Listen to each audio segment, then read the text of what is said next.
It's Friday, December 6th, 2024, and Fridays are Ask or Tell Me Anything next on the AM Update.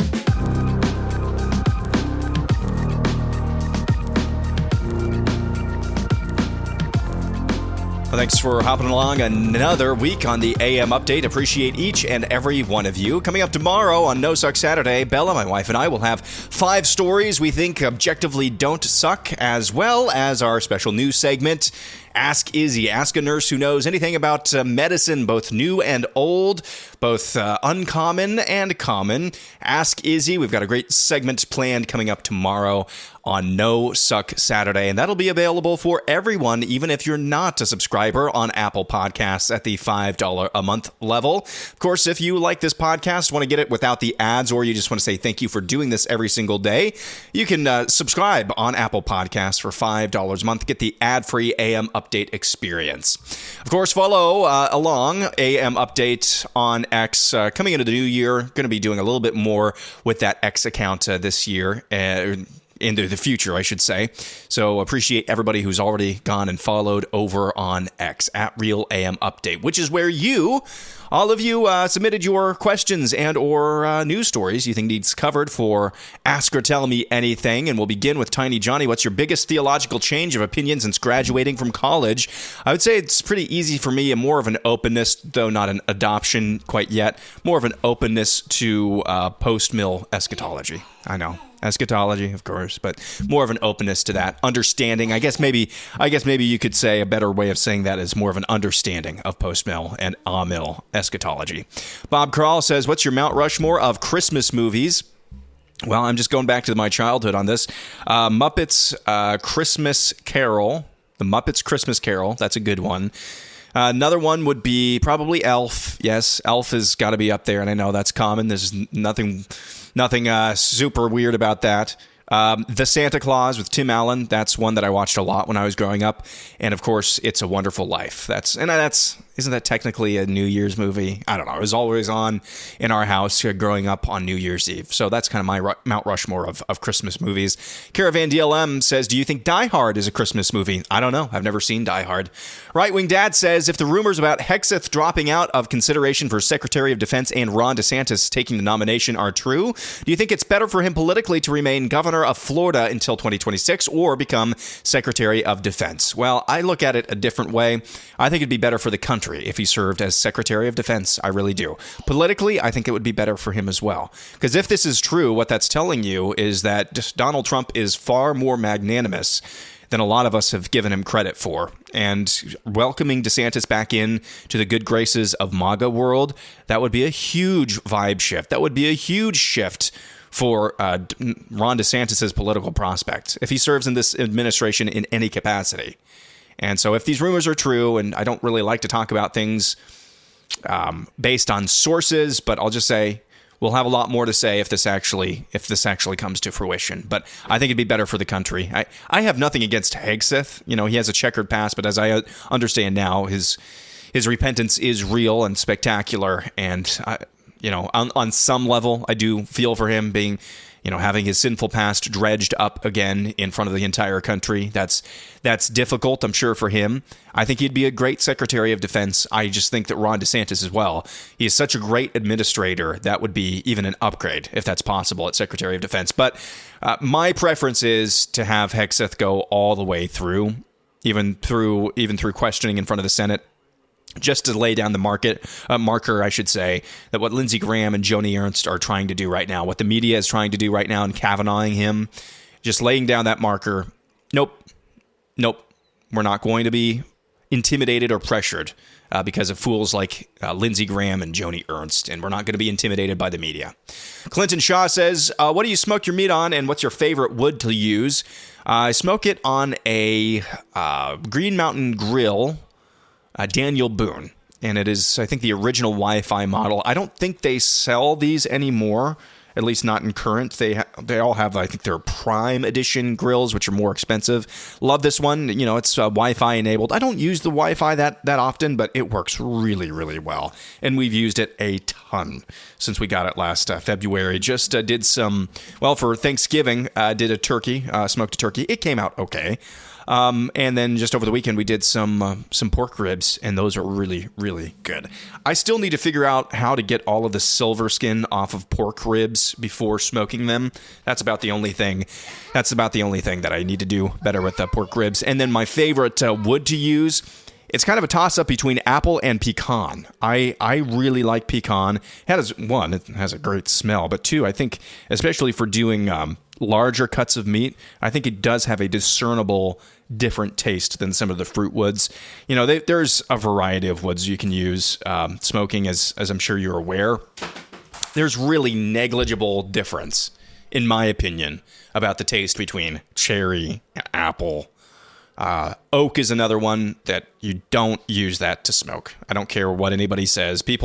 I'll see oak wood in recipes. I'm like, no, I don't take that seriously. Oak is disgusting. Tastes like dirt. Let's go to Dr. Warren Albrecht. Have you seen The Art of the Surge? No.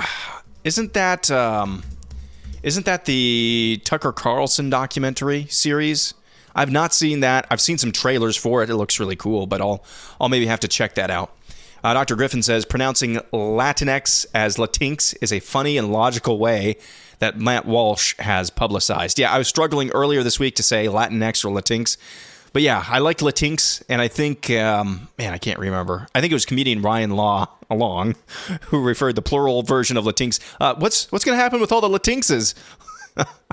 It's just such a preposterous thing. I would bet if you referred to their faces, any Hispanic, if you told them, hey, you look like a nice Latinx, they would probably punch you. I would say probably 95% would probably punch you if you just right to their face, hey, you're a Latinx.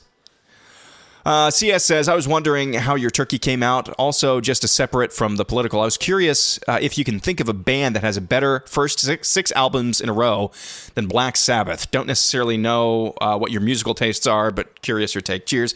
Yeah, like I said, the turkey came out fine. I double brined it, as it turns out. Now, somebody messaged me somewhere and said that the so-called brine that it comes with out of the packaging isn't really a brine, and the brine that I actually did, I should have used full-strength salt with that, and maybe they're correct. The turkey came out fine. It was a little bizarre because the white meat seemed to be tastier and juicier than the dark meat, which is odd.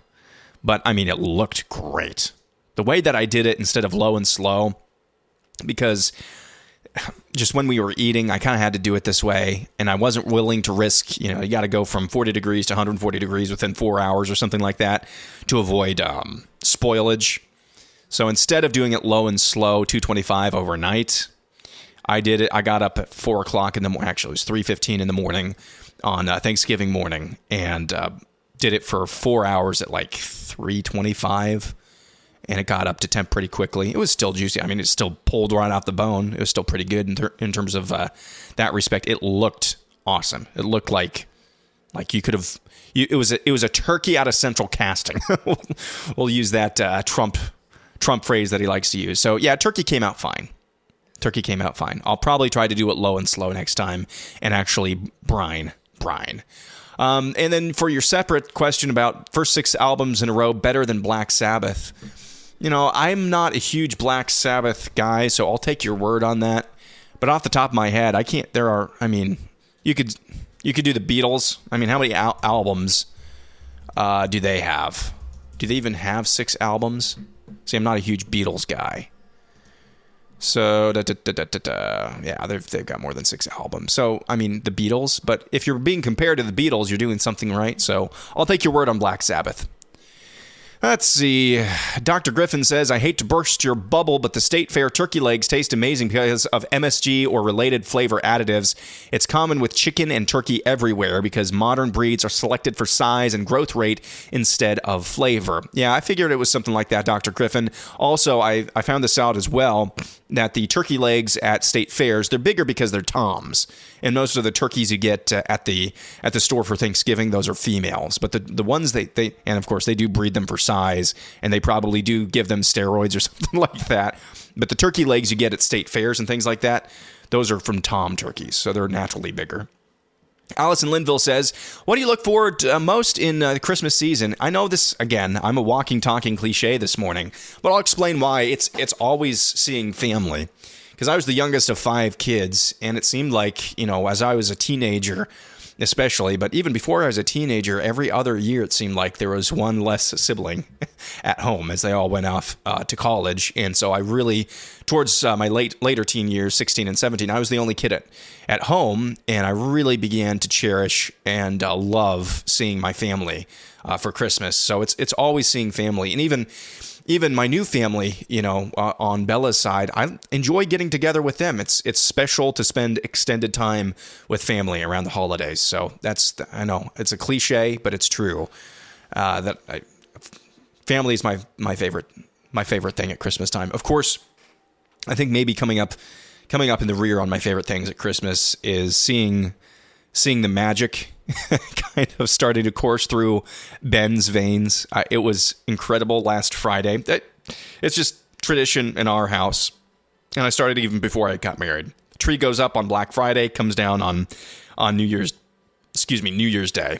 And we were putting up the tree last Friday, and Ben was so hyped. He was so happy, bouncing off the walls. And he started to say, "Snow, Snow, where are you? Snow, where did you go?" And it was just so fun to see him. All right, moving forward. Thank you for that question, Allison. Dr. Griffin is back again. To you, does cilantro taste like soap? Apparently it does for about 10% of people. No, it does not taste like soap to me. It tastes yummy. Daniel Garrett says, had Chad Chronister been ordered by Herod to execute the Bethlehem babies in Matthew 2, he would have dutifully carried out the command and then said, I didn't like the order Herod gave me, but I had to enforce what the king told me to do. Yeah, this is exactly right, Daniel. That's why it was so problematic what he said to that pastor whom he arrested. Oh, yeah, it was a terrible law, good law. I got to enforce them all. So any law at all? Any law? That's terrible. I have to think when you're going through police training, you've got to take a course in ethics and or philosophy. Don't you? You would think some part of your curriculum. But this is the hazard and pitfall of an increasingly secularized down to the granular level society, is that no one wants to admit where law comes from. And so you get sheriffs like Chad Chronister. I mean, Hillsborough County is a huge county, elected position, obviously a successful law enforcement officer to get into the position that he is. And he doesn't understand that. That's bad. Country Squire says, heard a great turn of phrase for false teachers, impastors. Can't remember who used it. That is a great phrase. I've seen that in a few other places as well. But yeah, impastors in terms of false teachers, wolves, that's a good phrase. T. Roy says, pardon me, can anyone tell me how to get this childproof cap off the aspirin bottle? Probably squeeze it. Let's go to Gen X George. My feed is flooded with a surge of unidentified aerial phenomenon drone sightings. There's also news reports of vehicle-sized drones hanging around neighborhoods in New Jersey. Authorities investigating these New Jersey drones have reported seeing drones over their homes. Your opinion on what the hell is going on? Well, if I had to guess, they probably are just drones. I don't think we understand just in a few short years how ubiquitous drone usage is, even for various industries. I saw one of the replies to you.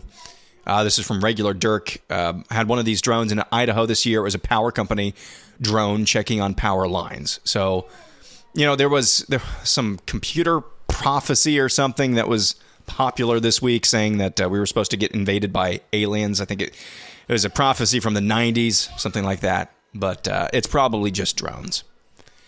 Let's do this. When life gives you oranges, says the same women that would prefer to run into a wild bear on a hike rather than a human man are the exact same ones fighting so hard for those same men to have access to their private safe spaces. Who would they choose to share a bathroom with if the bear was in drag? And then you attached an artificial intelligence image generated of a bear in a tutu. I like that. That's a great question. A bear dressed in drag in the woods. I mean, I have to say that They would choose the bear every time. Follow Truth has this. We'll end with this. If Biden pardons Fauci, Schiff, Cheney, and others who caused so much damage in our country, do you think there will be any fallout from it? I just can't understand how presidential pardons have come to this. Preemptive pardons for crimes not yet charged with? Yeah. Well, why would you provide a blanket pardon for these people if they're innocent? Why would you do that? Bueller. Why would you issue blanket pardons for people who are innocent? Can anybody answer that question for me? So, now there was something posited. I'm not sure of the veracity of this. I would like to talk to somebody like, I don't know, Josh Hammer at Newsweek, who's a brilliant conservative lawyer, that now that they can't plead the Fifth Amendment like Hunter Biden, they can't get out of congressional testimony. So there might be a silver lining there. I'm not sure of the veracity of that, but just keep that in mind. All right, that'll do it. Thank you for all of those wonderful questions and comments this week on Ask or Tell Me Anything. We'll be back at it again tomorrow on No Suck Saturday. 5 stories that we think objectively don't suck, as well as Ask Izzy. That's available for everybody. Look for it in your podcast feed tomorrow, Saturday morning. For the rest of you, have a wonderful, wonderful rest of your day and a wonderful weekend. Back at it again on Monday.